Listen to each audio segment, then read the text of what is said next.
Abdelaziz Bouteflika s'en prend une nouvelle fois à la France. À l'occasion de l'anniversaire des massacres de Sétif, le président algérien a exigé des excuses de Paris pour, je cite, son oppression colonialiste qu'il qualifie, je cite encore, d'aventure génocidaire.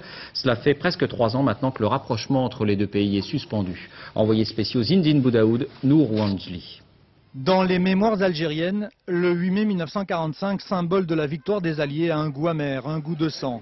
Car en ce jour de défaite pour l'Allemagne nazie, des milliers d'Algériens avaient été massacrés par la puissance coloniale. À Guelma, comme dans toute la région de Constantine, la plaie est toujours ouverte. Un message du président Bouteflika a été lu par l'un de ses ministres. Notre pays doit obtenir des excuses publiques et solennelles pour le crime colonialiste contre notre peuple. Le peuple français devrait dire oui, notre aventure coloniale a été génocidaire. Une fois de plus, les mots du chef de l'État algérien destinés à la France sont forts. À l'époque, pas un mot en métropole sur les émeutes de Sétif, Guelma ou Constantine. La répression des manifestations des Algériens qui réclamaient l'indépendance fut pourtant féroce. 15 à 20 000 morts. Mohamed Ouberzouk avait 16 ans quand il protestait à Guelma. 2 de ses frères ont été tués, lui affirme avoir été torturé.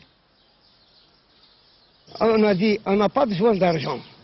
On a besoin de reconnaître qu'ils ont été massacrés, ils ont été tués ici, partout.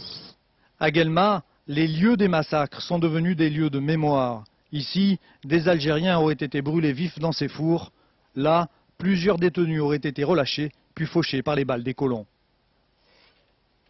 J'ai amené mes enfants ici pour leur montrer ce que faisaient les Français au peuple algérien.